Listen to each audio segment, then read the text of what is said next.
bahwa ada percabulan di antara kamu, dan percabulan yang begitu rupa, seperti yang tidak terdapat sekalipun di antara bangsa-bangsa yang tidak mengenal Allah, yaitu bahwa ada orang yang hidup dengan istri ayahnya. Sekalipun demikian kamu sombong, tidakkah lebih patut kamu berduka cita dan menjauhkan orang yang melakukan hal itu dari tengah-tengah kamu? Sebab aku, sekalipun secara badani tidak hadir, tetapi secara rohani hadir. Aku, sama seperti aku hadir, telah menjatuhkan hukuman atas dia yang telah melakukan hal yang semacam itu. Bila mana kita berkumpul dalam roh, kamu bersama-sama dengan aku, dengan kuasa Yesus, Tuhan kita. Orang itu harus kita serahkan dalam nama Tuhan Yesus kepada iblis, sehingga binasa tubuhnya, agar rohnya diselamatkan pada hari Tuhan. Kemegahanmu tidak baik. Tidak tahukah kamu bahwa sedikit ragi mengkamiri seluruh adonan?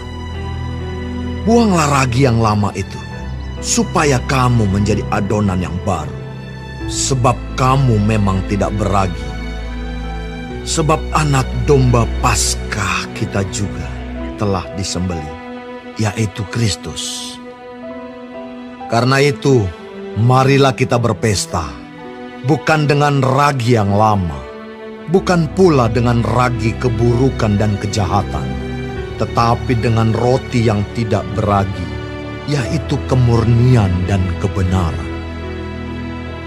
Dalam suratku telah kutuliskan kepadamu, supaya kamu jangan bergaul dengan orang-orang cabul.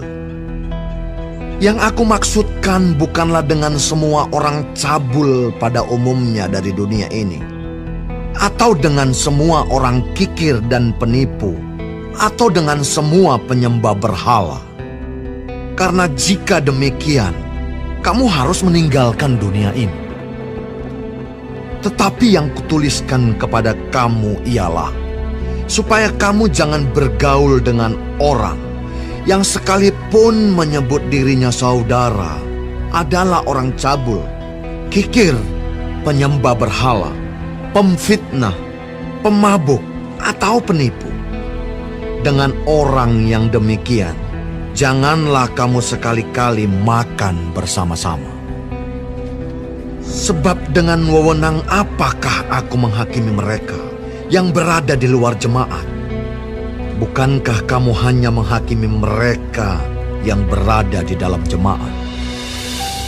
Mereka yang berada di luar jemaat akan dihakimi Allah.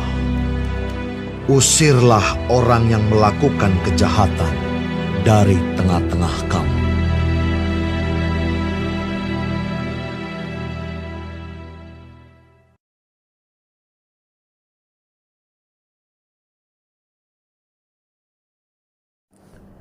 Shalom saudara-saudaraku yang kekasih di dalam Tuhan Yesus Kristus. Puji Tuhan kalau kita masih diberi kesempatan hidup dan dapat mempelajari firman Tuhan, panduan kehidupan dari kitab 1 Korintus 5. Tuhan Yesus memberkati. Saudara-saudaraku, jemaat Korintus, jemaat yang penuh dengan talenta dan karunia. Tetapi mereka juga mengalami kejatuhan di dalam moral. Ada di antara jemaat itu yang mengaku sebagai orang percaya berbuat jinah, perbuatan yang tidak senonoh, ya, percabulan, hidup dengan istri ayahnya atau ibu tirinya. Begitu buruk perbuatan ini. Ya. Paulus mengatakan bahwa orang yang tidak mengenal Allah pun tidak melakukan hal seperti ini. Dan diperparah dengan orang-orang seiman atau jemaat Korintus tampaknya diam-diam saja. Mereka menganggap itu biasa. Mereka tidak menegur dan tidak mendisiplin. Ya. Mereka malah bangga bahwa mereka melakukan kasih. Ya. Mereka lupa bahwa dosa itu akan menjalar seperti kanker jika tidak segera diputus. Sebab itu dengan hikmat daripada Tuhan, Paulus menegur hal tersebut. Ya. Jemaat Korintus mengalami masalah moralitas yang serius.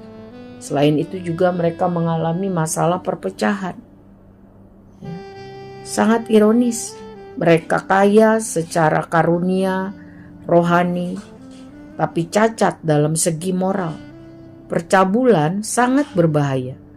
Selain akan membinasakan orang yang melakukannya, juga akan mempengaruhi secara negatif anggota jemaat lainnya jika dibiarkan.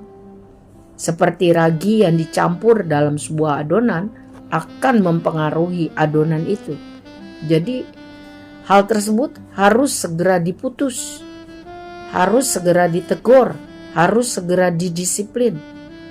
Karena orang yang mengaku orang percaya pengikut Kristus tetapi hidup mempermalukan Tuhan, menganggap dosa sebagai hal yang biasa, yang lumrah sudah dilakukan banyak orang.